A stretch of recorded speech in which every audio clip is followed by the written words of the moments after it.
The Warlock in Season of Discovery looks like it's shaping up to be something pretty special. Going from the Shadow Bolt spam in Turret in Classic era to now in Season of Discovery having multiple options in terms of how you'll deal damage, be it primarily with shadow spells or primarily with fire spells, and you're even now going to have the ability to tank. Now, we know over the years Warlocks have been used as tanks for things like Twins in AQ or Leo in Black Temple, among others, but now they've got dedicated tank runes to actually make them pretty mental. And looking at it just in its phase 1 state, I see it as a legit option as a primary tank in all fights. The choice of what rune combinations you can run as a Warlock is actually incredibly interesting and really varied, and like I've said with many of the other classes, the ones I really like the look of in Season of Discovery are the ones where it's hard to decide between multiple runes in a single slot. And Warlock is definitely one of those, where actually the runes synergize together really, really well, and it might not be as obvious which ones to use as it might seem when you first look. We're going to look at all the runes that you're going to get as a Warlock, and there's 12 in total spread across the chest, legs and gloves. Before we get into that though, just a quick word from the sponsor of today's video, FlexiSpot. If you don't own a mechanical desk, then you won't know what you're missing. FlexiSpot recently sent me the brand new E7 Pro mechanical desk,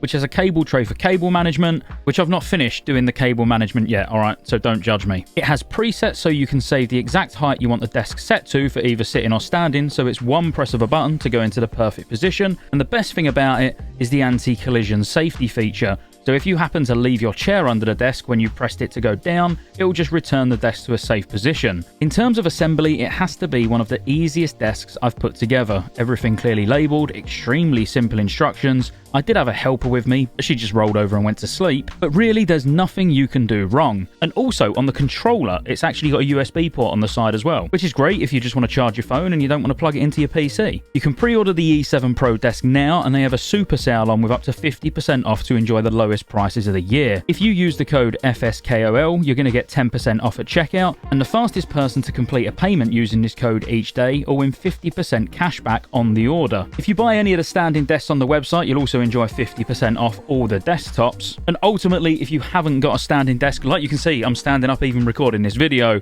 you wouldn't regret it. So go and check out FlexiSpot, and FlexiSpot, thank you for sending me the desk and sponsoring this video. Starting with the glove runes, first of all, we've got Chaos Bolt, which sends a bolt of chaotic fire at the enemy, dealing X amount of damage, and this is fire damage, of course. Chaos Bolt always hits, cannot be resisted, and its knowledge causes all your fire spells to pierce through absorption effects. Now, this additional little bit that they've chucked on is quite interesting, because later on in the expansions, actually you could further increase the amount of damage Chaos Bolt does based on your critical strike. They've gone down a different route with it this time, but actually I really like it. So now all of your fire spells are going to pierce through absorption effects, not just Chaos Bolt itself. This doesn't mean that they're always going to hit. An absorption effect, for example, would be a Priest Power Word Shield. If you're pumping Searing Pain, Incinerate, Immolation, whatever into them, just because you've got Chaos Bolt on your gloves, they'll go through those shields. It's fairly needless to say that if you're going to play a fire DPS Warlock, Chaos Bolt is absolutely going to be the one that you go for. Next up, we've got Haunt, and just like Chaos Bolt, we're all probably very familiar with Haunt, but it unleashes a ghostly soul on an enemy, dealing damage and increasing all shadow damage over time you deal to that target by 20%. When the Haunt ends or is dispelled, you'll be healed for all the damage it dealt to your target. Now, it kind of goes without saying that Haunt is going to be the choice if you're going to be a Shadow DPS Warlock. This will be increasing the amount of damage from things like your Curse of Agony or even your Corruption, and it also means you haven't got to worry as much when you're life tapping to get mana back, because you know Haunt, when it expires, is going to heal you anyway. Overall, Haunt is really good. I'm not sure at lower levels, so in the first bracket, as in phase 1, where we can get to 25, I feel like Fire looks a bit stronger, but I guess we'll have to wait and see. Next up, a nice little AoE ability, which is Shadow Bolt Volley. Now, this just alters the way your actual Shadow Bolt ability works, where your Shadow Bolt is normally just a single target. Now, Shadow Bolt will strike up to 5 targets within a chain distance of 10 yards, but for 20% reduced damage. So on trash in dungeons or even in raids at later levels, if you're not a tank, Shadow Bolt Volley, acting a bit like a chain lightning effect, is going to be super strong. There'll also be certain bosses, even in raids at later levels, where there'll be so many adds that are stacked up that Shadow Bolt Volley could actually be very useful there. But thinking about phase 1 in particular, having something like this when you're smashing through either BFD or even dungeons trying to get some gear for level 25 is going to be pretty insane. And remember, you only have to be out of combat to change these runes. So Shadow Bolt Volley on trash, Haunt or Chaos Bolt on everything else. And then finally the big one, which you're all going to be loving if you're wanting to tank, Metamorphosis. Metamorphosis transfers you into a demon, so it is basically the same looking demon as Metamorphosis in future expansions, but it increases your armor by 500%, reducing the chance you'll be critically hit by 6%. It increases your threat by 50%, increasing mana gained from life tap by 100%, and transforming the functionality of some of your abilities and granting some new abilities. Now, Metamorphosis works exactly the same as a shapeshift would for a druid. So there's no cooldown, there's nothing like that. You can pop freely between Metamorphosis form, so your demon form, and then back to your normal form. So if you was thinking, oh great, you can tank every 30 seconds. No, like this is a permanent effect as long as you've got it toggled on. And then what it actually does for your effects is Searing Pain will become instant cast. Shadow Bolt becomes a Shadow Cleave, which is a shadow melee attack that hits up to 3 nearby enemies and has a 6-second cooldown, and that will synergize really well with another rune, which we'll get to soon. Curse of Recklessness now also taunts your target to attack you for 3 seconds, but gains a 10-second cooldown, and the range is reduced to melee. Now, I don't know about you, but I feel like they could have picked a better curse to attach it to. There's nothing wrong with it, it's great, don't get me wrong, but I think they could have put it on like Curse of Weakness, for example, because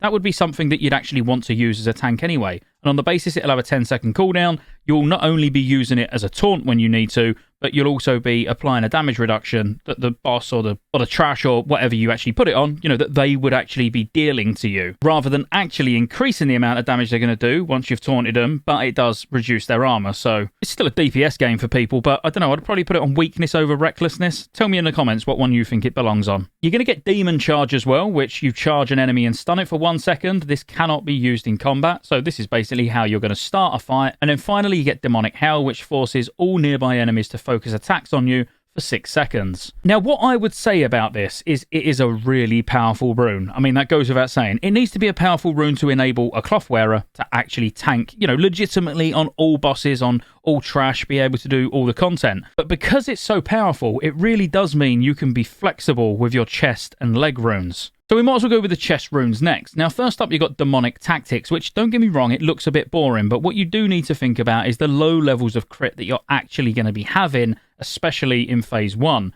So what this does is increases the melee and spell critical strike chance of you and your pet by 10%. Now, there'll be more relevance to that rune when we actually get to the legs, so we'll just skip past that one for now, and if you want 10% crit, you can put it on your chest. Next up, we've got an amazing one if you're wanting to do fire DPS, which is called Lake of Fire. Rain of Fire also leaves a lake of fire on the ground that increases all fire damage you deal and your demon pet deals to affected enemies by 40% for 15 seconds. 40% extra fire damage. That's 40% extra damage on Chaos Bolt. And that's not even where it ends, because we can get even more than 40% on other runes. But I can see this being used for single target. You'd pop a little Rain of Fire down on the boss, stop channeling to actually start doing a rotation, as in things like Chaos Bolt, Incinerate, Immolate, and then as soon as that 15 seconds runs out, so you've not got the 40% anymore, you just pop another couple of ticks down of Rain of Fire and you crack on. You're going to be heavily reliant on the tank not moving out of it though, because that will be super annoying, and I already see that happening before it's even launched. Next up, we've got Master Channeler. Your drain life is no longer channeled. It lasts 15 seconds with a 15-second cooldown. It costs 100% more mana and heals you for 50% more each time it deals damage. Now, there's a couple of things about this. Straight away, it screams tank, and absolutely, as a tank, you would be using Metamorphosis on your gloves,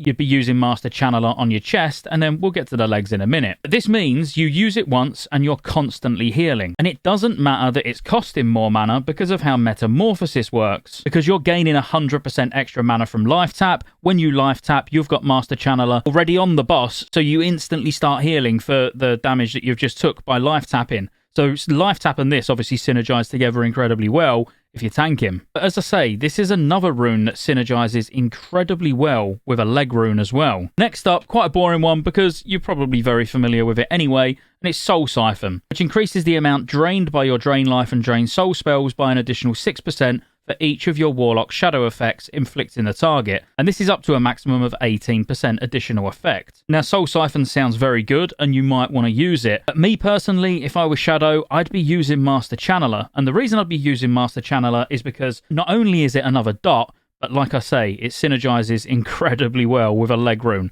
that we'll go and talk about now. Everlasting Affliction. where your Drain Life, Drain Soul, Shadow Bolt, Shadow Cleave, Searing Pain, Incinerate, and Haunt refresh the duration of your corruption on the target back to its maximum duration. So if you go Master Channeler on your chest rune, so you've got constant ticks of Drain Life going on, it's going to be constantly refreshing corruption anyway. Now don't get me wrong, if you're going Shadow DPS, Shadow Bolt and Haunt are going to be refreshing corruption anyway, but like I say, Master Channeler makes it an extra dot. So you're going to have Drain Life constantly ticking, Corruption, Curse of Agony, you're going to have Haunt on the target anyway. I mean, it's going to be pretty sick. Now, this in particular is also the rune I wanted to talk about in terms of tanking. Even though for tanking, you're most likely going to take Incinerate, maybe even Demonic Pact, or maybe even Demonic Grace if you need the cooldown, your Shadow Cleave also refreshes Corruption to its maximum duration. So as a Warlock tank, if you've got 5 points in improved Corruption, which then makes Corruption instant cast, and you're tanking trash, you could put Corruption on 3 mobs, and you know every time you use Shadow Cleave on cooldown,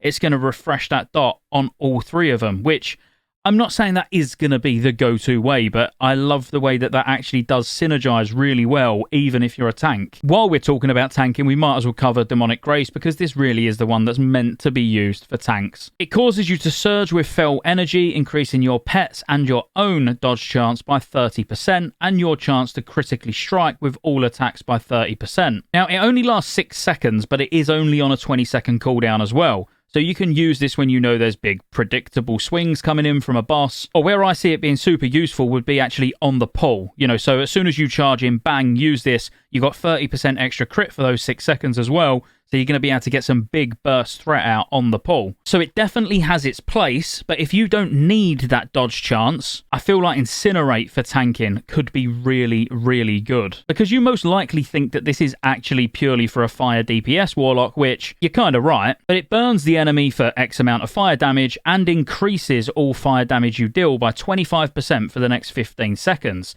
Now, if you think about Metamorphosis makes Searing Pain instant cast. Searing Pain causes fire damage, you're going to be able to literally spam it as a single target ability, and it causes a high amount of threat. This will be your go-to single target threat builder, and if you now add 25% extra damage onto it, yes, Incinerate you're going to have to hard cast once every 15 seconds, but I think for actually threat-sensitive fights, or, you know, when you're just trying to put out as much damage as a tank as possible, this could actually be pretty insane. But like I said at the start, this is what makes me excited about Warlock tanks, because actually all 4 of these leg runes are viable, because the one we haven't spoke about is Demonic Pact, and Demonic Pact is as you would expect from Wrath of the Lich King. Your pet's critical strikes apply the Demonic Pact effect to your party members for 45 seconds, which increases spell damage and healing by 10% of your spell damage, or your level divided by 2, whichever is higher. This doesn't work on subjugated demons, which is absolutely fine. So when you look at these 4, you could run Demonic Grace if you need the extra threat on the pull and you need the 30% dodge chance.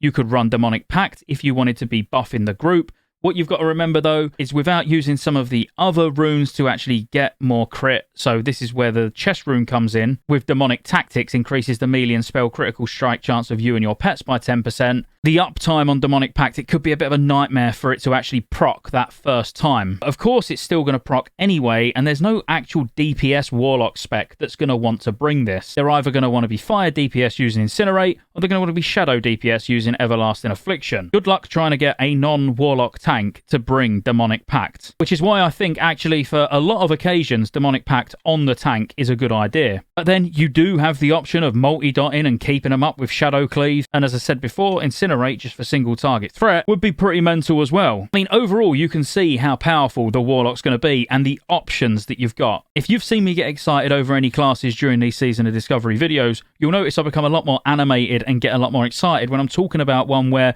I can't just say you use this rune, that rune, and this rune. You know, because that's boring. When you're like, oh god, you could use this one in that situation, you could use this one in a different situation, that actually makes runes even more fun. But that's the Warlock in a nutshell. I hope you enjoyed the video. If you did, be sure to like, subscribe to the channel. Don't leave without liking and subscribing if you're not subscribed already. So cool. Anyway, I'll see you on the next one.